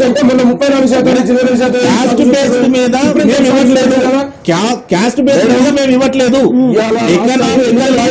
సెక్షన్ అనే ఒక వర్డ్ ఇప్పుడు రాజ్యాంగ సవరణ ద్వారా ఓన్లీ ఎకనామికల్ బ్యాక్వర్డ్ వాళ్ళకి మాత్రమే రిజర్వేషన్లు ఉంటాయని ఒకటి పెట్టేయచ్చు కదా. అది ఇప్పుడు జరిగిందని చెప్తున్నా. ఇప్పుడు మన మిత్రుడు ఏమంటాడంటే ఈ అంత నెత్తి నొప్పి ఎందుకు, 100 ఉన్నాయి కదా, ఈ క్యాస్ట్ ఎవరి క్యాస్ట్ కి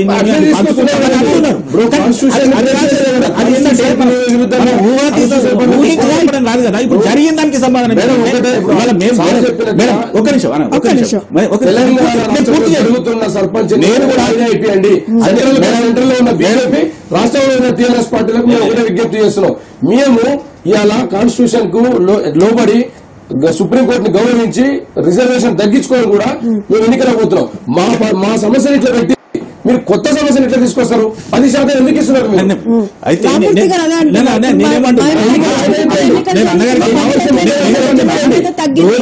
దీని గురించి కొత్త సమస్య అదే అంటున్నా. ఇవాళ 12,751 గ్రామ పంచాయతీలలో మాకు వచ్చింది 2,345 సీట్లు మాత్రమే ఇచ్చిండు. 22.78% కుదించి 34% నుండి దాని మీద నేను మస్తుగా విమర్శించాను. నేను ఏమంటున్నంటే వీళ్ళ రాజకీయ కారణాలని మమ్మల్ని అంటారు. కేసీఆర్ కు సింగిల్ జడ్జి తీర్పును అడ్డం పెట్టుకుని కులగణన చేస్తున్నామని చెప్పి వాయిదా వేసుకునే అవకాశం ఉన్నా కూడా ఈయన ఇమీడియట్ గా ఆయన ఫస్ట్ మోసగారి ఆయన ఆర్డినెన్స్ తీసుకొచ్చి మమ్మల్ని 22.78కి మమ్మల్ని తప్పించలేదు అంటున్నా. రాజకీయ కారణం కాదంటున్నా. నేను చెప్పనండి. ఇప్పుడు రెండవది ఏంటంటే ఈయన ఇది సాఫీగా జరగడానికి కొరకు సుప్రీంకోర్టులో ఫైల్ చేసినటువంటి పిటిషన్ ను విత్డ్రా చేసుకున్నది వాస్తవం కాదా అంటున్నా. ఇది ఎన్నికల గిమ్మిక్ కాదా అంటున్నా. ఇవాళ ఒక నిమిషం మేడం, ఇవాళ రైట్ యాదవ్ గారు, ఇప్పుడు రిజర్వేషన్లు 50% మించొద్దని సుప్రీంకోర్టు తీర్పు అయితే ఇచ్చింది. దేశంలో ప్రస్తుతం 49.5% రిజర్వేషన్ అమల్లో ఉంది. ఇందులో ఎస్సీకి 15%, ఎస్టీ 7.5%, ఓబీసీ 27%గా ఉంది. అయితే కేంద్రం కొత్తగా తీసుకొస్తున్న ఈ బీసీ 10% రిజర్వేషన్ తో మొత్తం 59.5% అవుతుంది. ఈ పెంపుతో ఎవరి కోటాలో ఎలాంటి మార్పులు లేకున్నా విద్యా ఉద్యోగాల అవకాశాల్లో అయితే కొత్త వ్యక్తులు, అదనపు వ్యక్తులు అయితే వచ్చి చేరతారు.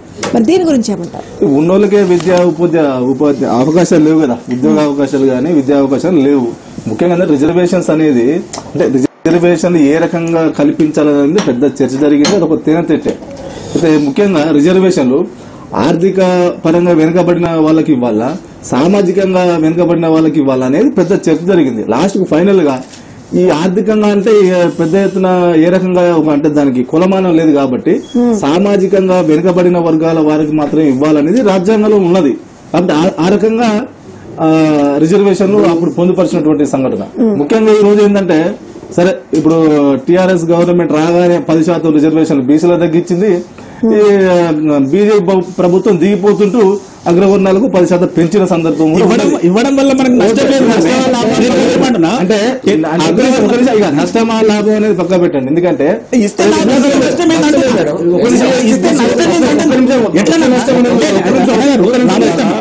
లాభమా ఒక్క నిమిషం నష్టం అనేది నేను ఎక్స్ప్లెయిన్ చేస్తాను. ఒక్క నిమిషం ఈయన మాట్లాడిన తర్వాత మీరు మాట్లాడండి. తెలంగాణ ఉద్యమానికి దీనికి పోల్చడం చాలా దురదృష్టం. తెలంగాణ ఉద్యమం 1940 సంవత్సరాల నుంచి పెద్ద ఎత్తున పంచాయతీలు, కొట్లాటలు, పోరాటాలు, ఆరాటాలు పెద్ద ఎత్తున నడిచినాయి. ఆ సందర్భంలో చాలా కమిటీలు వేసారు.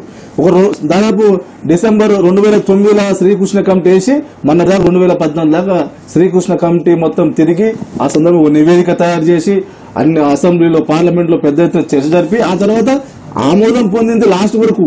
కానీ ఏ ఒక్క పెద్ద పని చేయాలన్నా ఒక పద్ధతి ప్రకారం చేయకుండా ఇష్టానుసారంగా వివరించడం కరెక్ట్ కాదు. ముఖ్యంగా బీసీలకు రిజర్వేషన్ ఇచ్చే అంశం కూడా 1979లో పెద్ద ఎత్తున ఉద్యమాలు జరిగిన సందర్భంలో బీపీ మండలి గారిని కమిషన్ ఏర్పాటు చేసి 2 సంవత్సరాలు విస్తృతంగా చర్చ జరిపి 1980లో ఆయన రిపోర్ట్ ఇస్తే అది ఆమోదం పొందింది. సుమారు 1990లో పొందింది. అప్పుడు కూడా ఈ బీసీలకు రిజర్వేషన్ ఇచ్చినందుకు బీజేపీ ప్రభుత్వం వీపీ సింగ్ కు మద్దతు ఉపసంహరించుకుంది. ప్రధానమంత్రి పోయింది అది. కాబట్టి ముఖ్యంగా ఉపసంహరించుకుంది రిజర్వేషన్ విషయంలో కాదు. ఆ తర్వాత ఉపసంహరించుకున్నాం. దానికి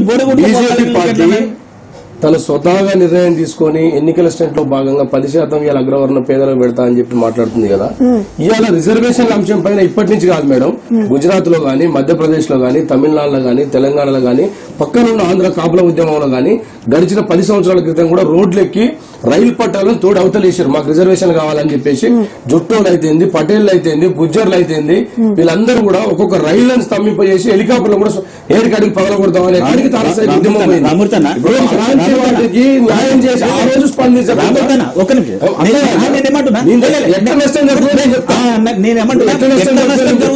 ఎందుకంటే రాజ్యాంగంలో ఇవాళ కొత్తగా నువ్వు తీసుకొచ్చి బీజేపీ వాళ్ళు పెట్టిన దానికే మేము లాభం చేస్తాను, ఈ ప్రజాస్వామ్యం బాగుపడిపోతుందని చెప్పి ఓటు బ్యాంక్ రాజకీయం తప్పంటున్నాం. మేము ఇవాళ కాదు, స్వాతంత్రం కంటే బిఫోర్ నుంచి జ్యోతిరావు పూలే ఆలోచన విధానాలతో సైతం ఎట్లా అట్టడుగు వర్గాలకు మేము ఏ రకంగా అణచివేయబడ్డాం. ఇవాళ భూములు ఎవరి చేతిలోనే మేడం? ఒక్కొక్కరి రెడ్ల చేతుల, ఒక్కొక్కరి వెలమల చేతుల, ఒక్కొక్కరి నాయుళ్ల చేతుల 100 ఎకరాలు ఉంది మేడం. ఇవాళ కేసీఆర్ ఏమంటుండు, 3 ఎకరాలు దళితుల భూమి ఇస్తా అంటుండు. అంటే అలాంటి ఒక పెద్ద పెద్ద నోటి వెంటనే వెళ్తుంది. వీళ్ళకి భూములు లేవు, ఆస్తులు లేవు, అనాగరికతను వెనకబడినని చెప్తుండ్రు. మీ దగ్గర వ్యాపారాలు ఉంటాయి, మీ దగ్గర భూములు ఉంటాయి, మీ దగ్గర రాజకీయం ఉంటుంది. ఇలా పెట్టాలనుకుంటే 10% రిజర్వేషన్ ఎందుకు? ఏడికడికి భూ చట్టం ఉంది మేడం. 100 ఎకరాలు ఎట్లుంటుంది ఒక్కొక్కరి కాడ, 200 ఎకరాలు ఎట్లుంటే తీసేయి, దానిపైన సమీక్ష జరుపు. చేయాల్సిన పనులు చేయకుండా బీజేపీ పార్టీ ఇలా బీసీల రిజర్వేషన్ తీసుకుంటావు.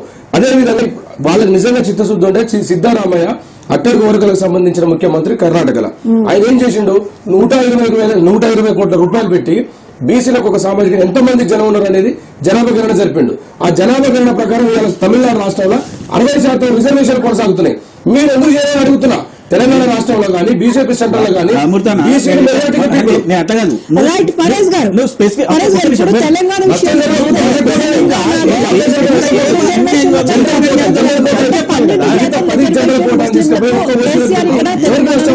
ఆల్రెడీ మోర్ దాన్ ఫరేజ్ గారు, మరి ఎలా దీనికైతే ఇప్పుడు ఈ సుప్రీంకోర్టు తీర్పుతో ఈ 12% రిజర్వేషన్ ముస్లింలకు ఏదైతే ఉందో అదైతే రిజర్వేషన్లకు అంతరాయం ఏర్పడింది. ఇప్పుడు సవర్ణలకు పార్లమెంట్ ఆమోదిస్తే తెలంగాణలో ముస్లిం రిజర్వేషన్లకు అడ్డు తొలగిపోయే అవకాశం ఉందంటారా? డెఫినెట్లీ అండి. అదే టీఆర్ఎస్ పార్టీ డిమాండ్ చేసేది కూడా అదే.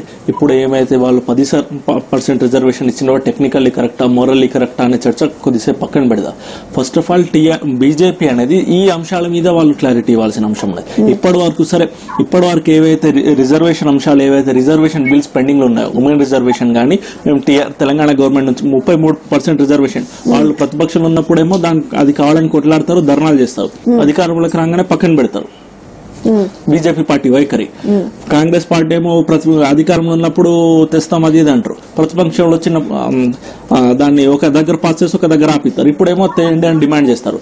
అయితే మన తెలంగాణ రాష్ట్రం నుంచి పంపించిన 3 బిల్లులు, minority reservation bill, ST reservation bill and బీసీలకు చట్టసభల్లో 33% రిజర్వేషన్ బిల్, ఈ 3 రిజర్వేషన్ బిల్ల మీద బీజేపీ పార్టీ మిత్రులు ఇవాళ క్లారిటీ ఇవ్వాల్సిన అవసరం ఉన్నది. ఎందుకంటే వాళ్ళు చెప్తున్నారు టీఆర్ఎస్ పార్టీ కేసీఆర్ గారు ఇక్కడ సర్పంచ్లకు అది చేసినది. మరి బీజేపీ పార్టీ వైఖరి ఏంటిది? సరే నిజంగానే వాళ్ళు కేంద్ర ప్రభుత్వంలో ఉన్నారు, అట్లాంటప్పుడు వాళ్ళు చేయాల్సిన అంశం ఉన్నది.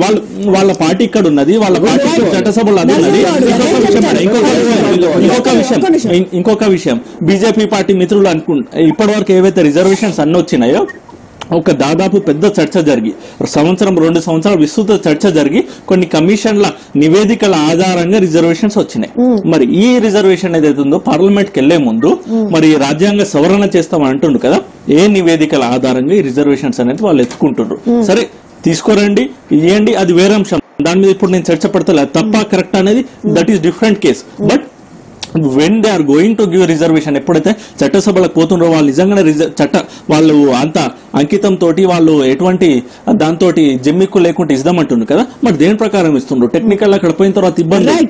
రైట్ నర్సయ్య గౌడ్ గారు, ఫరేజ్ గారు అడిగారు దేని ప్రకారం ఇస్తున్నారు ఇవన్నీ మీరు. మేడం 1979లో మొరార్జీ దేశాయ్ గవర్నమెంట్ ఏం చేసిందంటే ఈ మండల్ కమిషన్ ను తీసుకొచ్చినాక 1980లో వాళ్ళు రిపోర్ట్ ఇచ్చారు. అది విపి సింగ్ గవర్నమెంట్ 1990లో వచ్చే వరకు కూడా దాన్ని ఎవరు ఆమోదించలేదు.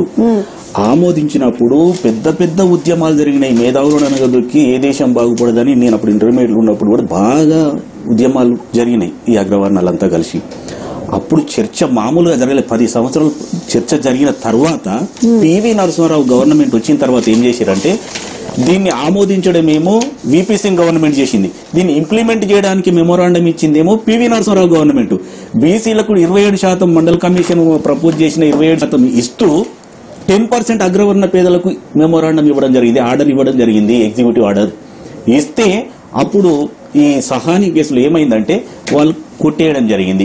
ఎందుకు కొట్టేసారంటే ఎకనామికల్లీ బ్యాక్వర్డ్ అనేది రాజ్యాంగంలో లేదు కాబట్టి ఇది మేము కొట్టేస్తున్నామన్న దాని మీద కొట్టేయడం జరిగింది. అయితే ఈ అనుభవాలను దృష్టిలో పెట్టుకుని ఈ 15, 20, 50 సంవత్సరాల నుంచి జరుగుతున్న చర్చను దృష్టిలో పెట్టుకుని ఇదంతా వచ్చింది, ఫీడ్బ్యాక్ వచ్చిన తర్వాతనే ఏ సెక్టర్ ఎవరైతే అనుభవిస్తా ఉన్నారో బ్యాక్వర్డ్ క్లాసెస్ అంటే క్యాస్ట్ బేస్డ్ మీద ఎవరైతే అనుభవిస్తా ఉన్నారో రిజర్వేషన్లు వాళ్లకు దెబ్బ తగులకుండా మిగతా అగ్రవర్ణ పేదలకు 10% ఇవ్వడం. దీంట్లో ఇంకో లాజిక్ ఏంటంటే మేడం 50% రిజర్వేషన్ పోయిన తర్వాత మిగతా 50% అయితే ఓపెన్ కేటగిరీ కదా.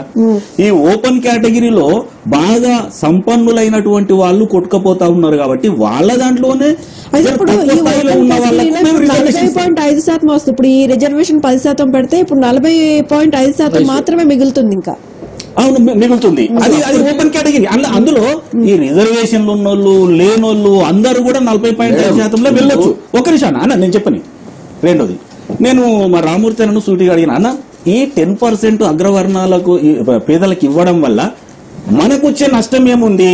మనకు ఒక 1% నష్టం లేదు. సరే రాజకీయ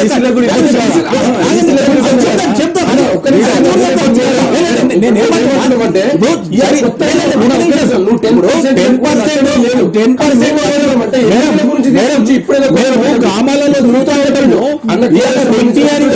పెట్టుకొని తినడానికి ఏమంటున్నారంటే ఇప్పుడు ఇదంతా ఇవ్వడం మేము తప్పు పట్టట్లేదు, కానీ ఈ ఎన్నికల ముందే ఎందుకు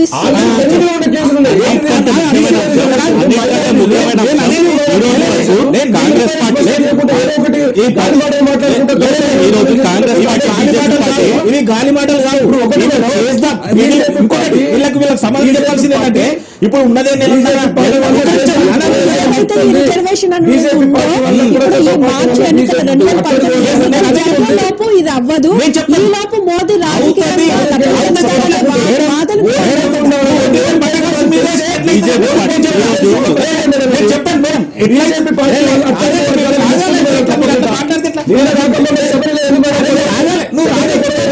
నాయకులు లెక్క మాట్లాడితే ఎట్లా రాగలను? నేనేమంటున్నా ఎట్లయితుందని చెప్తా.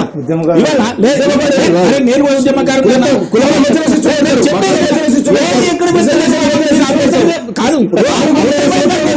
మీరు బీజేపీ పార్టీ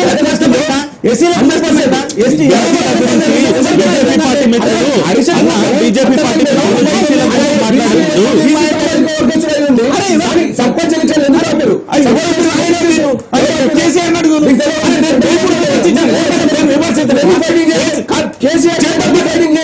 ఫైటింగ్ చేద్దాం. ఫ్యాక్టరీ మీద ఆయన ఎన్నికలకు పోతా ఉన్నాడు.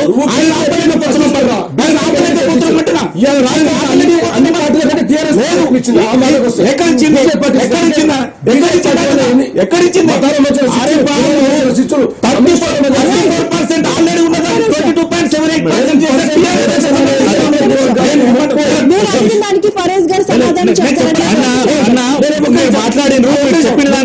మీరు చేసిన విమర్శలకు సమాధానం చెప్పాలా? ఎంత చిత్తశుద్ధి ఉందో ఇప్పుడు మీ సమాధానాలు బట్టి తెలుస్తుంది. బీజేపీ పార్టీకి ఎంత చిత్తశుద్ధి ఉందో సమాధానాలు బట్టి తెలుస్తుంది. నేను ఏమంటున్నానంటే వాళ్ళు ఏమంటారు, నెలన్నర లేదు ఇప్పుడు తీసుకొచ్చిండ్రు అవుతుందా అన్నారు. దీనికి కావాల్సింది ఏంది మేడం, పార్లమెంటులో 2/3 మెజార్టీ తోటి ఇవాళనే పాస్ అవుతా ఉంది. ఇవాళ పార్లమెంట్ లో ఉన్న 90% ప్రతిపక్షాలన్నీ మద్దతు చేస్తా ఉన్నాయి. రాజ్యసభలో పాస్ అయితే 2007లో మాయావతి అగ్రవర్ణాలు దళితుల కూటమిని ఏర్పాటు చేసి అధికారానికి వచ్చారు. అప్పుడు ఆమె అగ్రవర్ణ పేదలకు రిజర్వేషన్లు కల్పించాలని కూడా అన్నారు. అప్పుడు 2014 ఎన్నికల ముందు ఎస్పీ కూడా ఇదే డిమాండ్ ను తలకెత్తుకుంది. అయితే 2016లో ఏపీ సీఎం చంద్రబాబు కూడా అగ్రవర్ణ పేదలకు త్వరలో రిజర్వేషన్లు ఇస్తారని కూడా చెప్పారు. మరి సిపిఎం కూడా ఆర్థిక ప్రాతిపదికన రిజర్వేషన్లకు సానుకూలంగా స్పందించింది. మరి ఇప్పుడు దీని గురించి ఏమంటారు? అవును మేడం, అందరు సానుకూలంగా అప్పుడు మీరు స్పందించలేదు కదా. నేను ఏమంటున్నా మేడం, వీళ్ళు రాజకీయ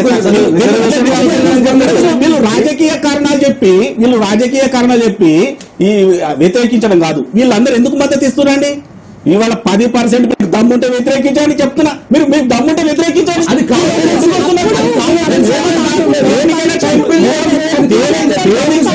దేనికైనా టైం రావాలి.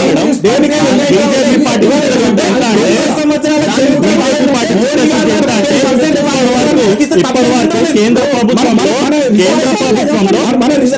నరసయ్య గౌడ్ గారు తప్పేమీ లేదని వీళ్ళు కూడా అంటున్నారు. అంటే అప్పుడు వీళ్ళంతా స్పందించినప్పుడు బీజేపీ ఎందుకు స్పందించలేదు అనే ఒక్కటే అడుగుతున్నారు. మేడం, కేసీఆర్ గారు ఉన్నారు, ముస్లింలకు 12% రిజర్వేషన్ అన్నాడు, ఇది ఎస్టీలకు 12% రిజర్వేషన్ అన్నారు.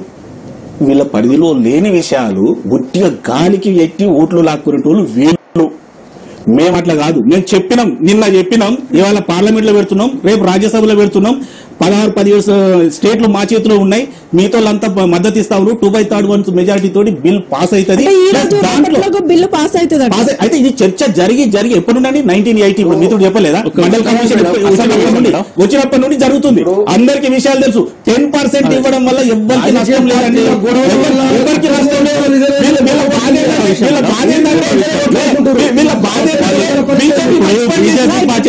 బీజేపీ పార్టీ మిత్రులు చెప్పకనే చెప్తున్నారు. అందుకోసమే కేసీఆర్ గారు ఎప్పుడు పోయినా క్లియర్ గా వారి డిమాండ్స్ అన్ని దాదాపు ప్రభుత్వంలోకి వచ్చినప్పటి నుంచి అవును ఎంత చేస్తున్నారు అడిగిన సమాధానం చెప్పండి. ఇప్పటి వరకు కేసీఆర్ గారు అందుకోసమే చెప్పింది క్లియర్ గా రిజర్వేషన్ అంశాలంటే స్టేట్ పరిధిలో ఉండాలి. ఇప్పుడే వాళ్ళు చెప్తుండ్రేమో కేసీఆర్ గారు ఇక్కడ బీసీ రిజర్వేషన్లు తగ్గించిందని, మళ్ళీ వారే చెప్తుండ్రు మా అంశం కాదు, మీరు ఎట్లా హామీ ఇస్తారు 12% ఇస్తామని. మరి దాని మీద వాళ్ళు ఏం మాట్లాడారు? ఇంకొక అంశం మేడం, ఇప్పటి వరకు వాళ్ళు బీసీల గురించి బాగా చిత్తశుద్ధి, ఇప్పటి వరకు బీసీ మంత్రిత్వ శాఖ లేదు కేంద్ర ప్రభుత్వంలో. అటువంటి వాళ్ళు బీసీ మంత్రిత్వ శాఖ లేని పార్టీ బీసీ మంత్రిత్వ శాఖ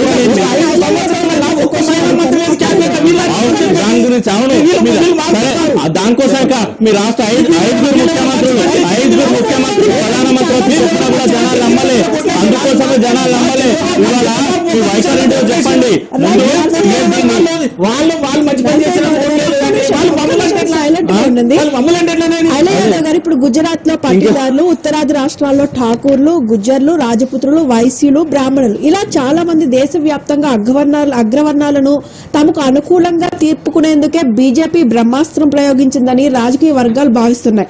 అయితే ఎస్సీ ఎస్టీ రిజర్వేషన్లను పొడిగించడం, ఎస్సీ ఎస్టీ అత్యాచారాల చట్టాన్ని సుప్రీంకోర్టు కొట్టేస్తే దాన్ని కొనసాగిస్తూ చట్ట సవరణ చేయడం వల్ల తమకు ఓటు బ్యాంకుగా ఉన్న ఇతర వర్గాలు దూరమవుతాయని చెప్పి భావించిన బీజేపీ వారిని బుజ్జగించేందుకు తాజా సంచలన నిర్ణయం తీసుకుందని అంటున్నాయి. దీని గురించి నిజమే కదండి. ఇప్పుడు గుజరాత్ లో పెద్ద ఎత్తున ఉద్యమం జరిగింది, ఆంధ్రప్రదేశ్ లో కాపుల ఉద్యమం జరిగింది, తెలంగాణలో ముస్లిం ఎస్టీలకు రిజర్వేషన్ ఉద్యమాలు జరిగినాయి.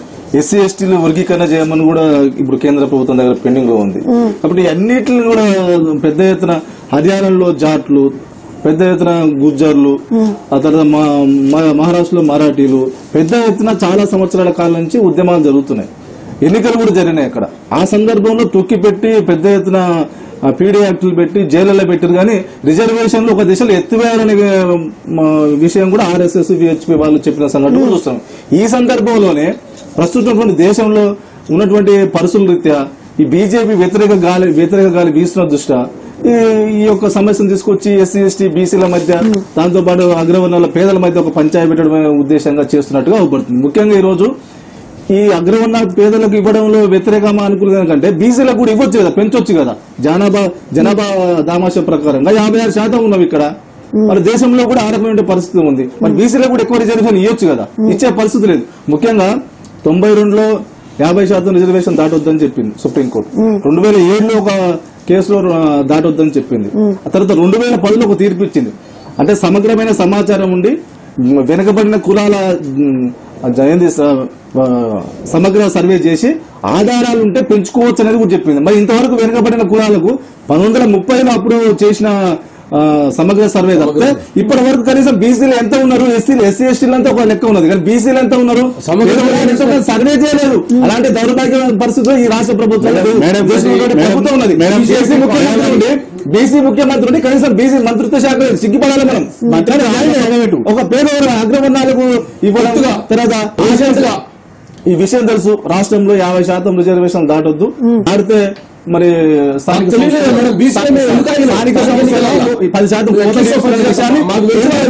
కేంద్ర ప్రధానమంత్రి కూడా తీసుకుపోవడం జరిగింది. అయినప్పుడు కూడా వాటి మీద స్పందించలేదు. ఇప్పటికిప్పుడు తమ సమస్యలను కప్పిపుచ్చుకోవడం కోసం, ఈ యొక్క విషయాలన్నిటి కూడా దారి మళ్లించడం కోసం దేశంలో వీటన్నిటి మీద చర్చ పెట్టేసి అన్ని సమస్యలు చెప్పండి. మధ్యప్రదేశ్, రాజస్థాన్, ఛత్తీస్గఢ్ ఎన్నికల్లో అగ్రవర్ణాలు తమ పట్ల విముఖంగా ఉన్నారని తేలడంతోనే బీజేపీ ఈ జాగ్రత్త చర్యలు మొదలు పెట్టాయని కూడా అంటున్నారు. దీని గురించి ఏమంటారు? ఖచ్చితంగా మేడం, అదే విషయంలో మొన్న జరిగిన ఎన్నికలు ఏదైతుందో, మొన్న జరిగిన కొన్ని రాష్ట్రాలకు 5 రాష్ట్రాలకు అదే కదా, మిజోరాం గానీ అక్కడ ఉన్న రిజల్ట్ ను బట్టి వీళ్ళు సెటరైజ్ చేసుకునే విధానానికి అక్కడ ఉన్న ఓటు బ్యాంకు రాజకీయంలో ఇది ఒక నాటకం.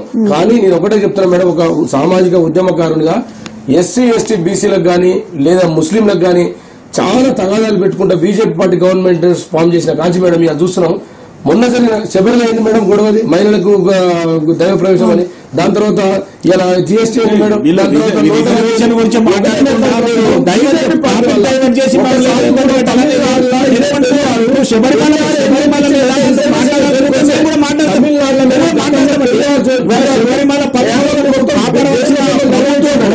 కేవలం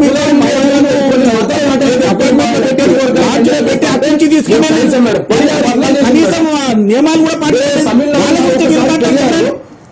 దేవుళ్ళ బొమ్మలు నిలబెట్టించింది పెరియారు. ఎందుకంటే వాళ్ళ రిజర్వేషన్ జోలికి వచ్చినందుకు అది పునరావృతం అవుతుంది మేడం ఈ దేశంలో. మళ్ళీ కూడా చెప్తాను, రామూర్తి గారు చెప్పండి.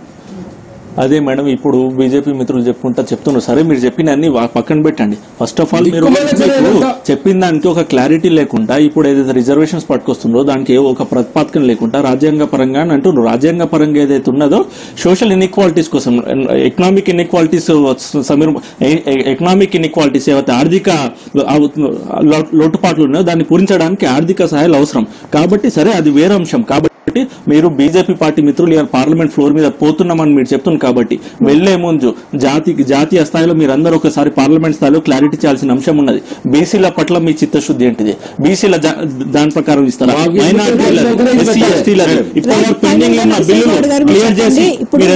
పార్టీ అధినేత హైదరాబాద్ ఎంపీ అసదుద్దీన్ ఓవైసీ కేంద్రం తీరునైతే తప్పుపట్టారు. అంటే ఏంటంటే దళితులకు జరిగిన చారిత్రక అన్యాయాన్ని సరిచేసేందుకు మాత్రమే రిజర్వేషన్లు కల్పించారు. అయితే ఇప్పుడు పేదరికాన్ని అరికట్టడానికి చాలా పథకాలు, కార్యక్రమాలు తీసుకురావచ్చని కూడా ఆయన అంటున్నారు. అంటే కానీ రిజర్వేషన్లు అన్నవి న్యాయానికి ఉద్దేశించిందని, ఆర్థిక కారణాల ఆధారంగా రాజ్యాంగం రిజర్వేషన్లు ఇవ్వలేదని ఓవైసీ గుర్తు చేశారు. దీని గురించి ఏమంటారు? నేను చెప్తే మేడం, ఇప్పుడు వీళ్ళంతా రకరకాల రాజకీయ కారణాల వల్ల బీజేపీకి ఏదో లబ్ధి జరుగుతుందన్న ఒక దుగ్ధతోటి మాట్లాడుతున్నారు. కానీ ఒకటి ఏంటంటే, వాస్తవం ఏంటంటే 70 సంవత్సరాల స్వాతంత్ర చరిత్రలో బీసీ కమిషన్ కు చట్టబద్ధ హోదా ఇచ్చిన మా నరేంద్ర మోడీ గారిని అభినందించాలి. 1921 లో జరిగిన కులగణనకు ఇవాళ బీసీల కులగణన మా గవర్నమెంట్ లో జరుగుతా ఉంది. దానికి చట్టబద్ధ హోదా ఇచ్చారు. వాళ్ళు ఇచ్చిన రిపోర్ట్ కు చట్టబద్ధ హోదా ఉంటది, వాళ్ళు పరిగణలోకి తీసుకోవాలి. ఇంతకు ముందు ఎవరు ఇవ్వలేదు. ఒకటి ఇవాళ వీళ్ళు మన అసదుద్దీన్ ఓవైసీ గారు అయితేంది, మిగతా వాళ్ళు అయితేంది, వాళ్ళు ఏం మాట్లాడుతున్నారో మరి అగ్రవర్ణ పేదలకు వ్యతిరేకమైన ఒక మాట చెప్తే అయిపోతుంది కదండి. ఇప్పుడు జరగవలసిన ఎన్ని జరుగుతున్నాయి. ఇప్పుడు ఒకటి ఉంది మేడం, ఫీజు రీంబర్స్మెంట్ ఉంది, దాంట్లో అందరూ వస్తూనే ఉన్నారు. వ్యతిరేకమని వాళ్ళు అనట్లేదు. రిజర్వేషన్లు ఎందుకు, కార్యక్రమాలు, అభివృద్ధి పథకాలు చాలా ఉన్నాయి కదా. నేను బీసీ నాయకుడిని, నేను కూడా ఉద్యమాలు చేశాను, నేను కూడా వాళ్ళ 10% ఇవ్వడం వల్ల మనకు పోయింది ఏంటంటున్నా నేను. మన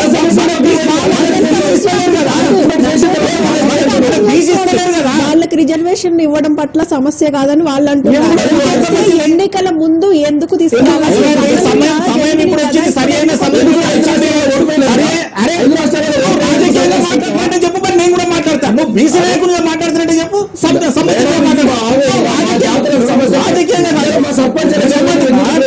రాజకీయంగా మాట్లాడి ప్రతిపక్షాలు ఏదో ఎన్నికల గిమ్మిక్ కాదు.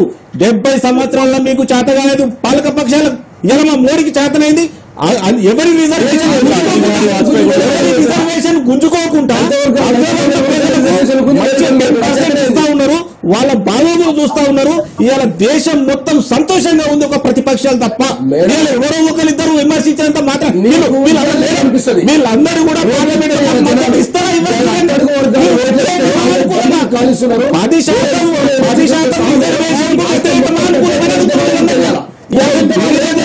కారణాలు పెట్టుకొని మన బీసీ రిజర్వేషన్ పోకుండా అడిషనల్కి ఇచ్చారు.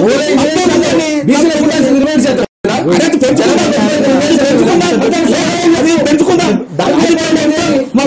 ఇంటర్నల్ గా మేము చెప్తున్నాం.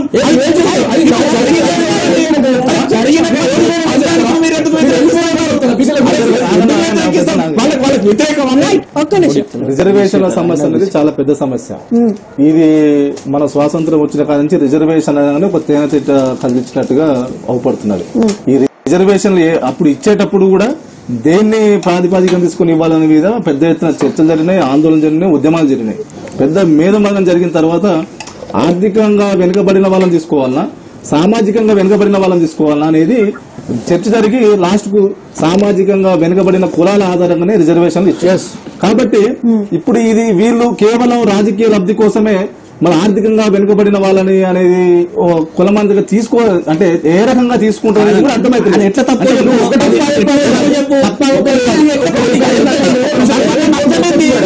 ఒక బీసీ ఇంకో బీసీ హెల్ప్ చేసినా చేయడు. ఇంకా కూడా అసమానతలతో వెనుకబడి ఉన్నాం మేడం. సంపన్న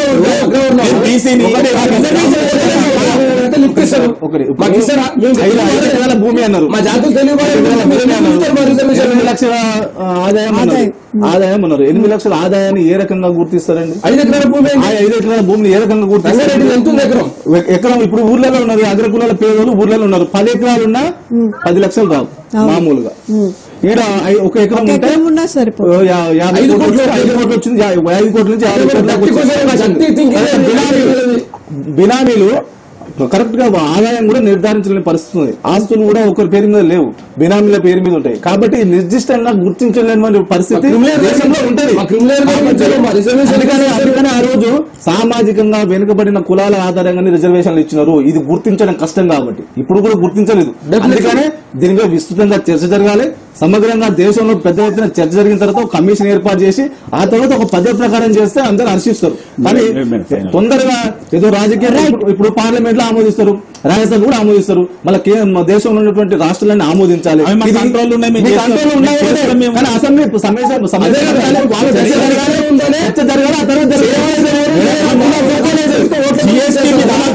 జీఎస్టీ కూడా కేసీఆర్ 1 డే పెట్టి మాకు ఫైల్ చేసిండు. 1 డే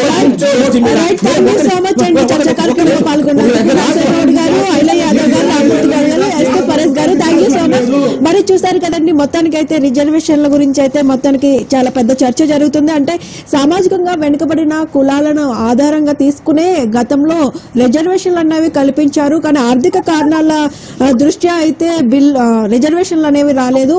సమగ్రంగా నివేదికలన్నీ వచ్చిన తర్వాత ఇది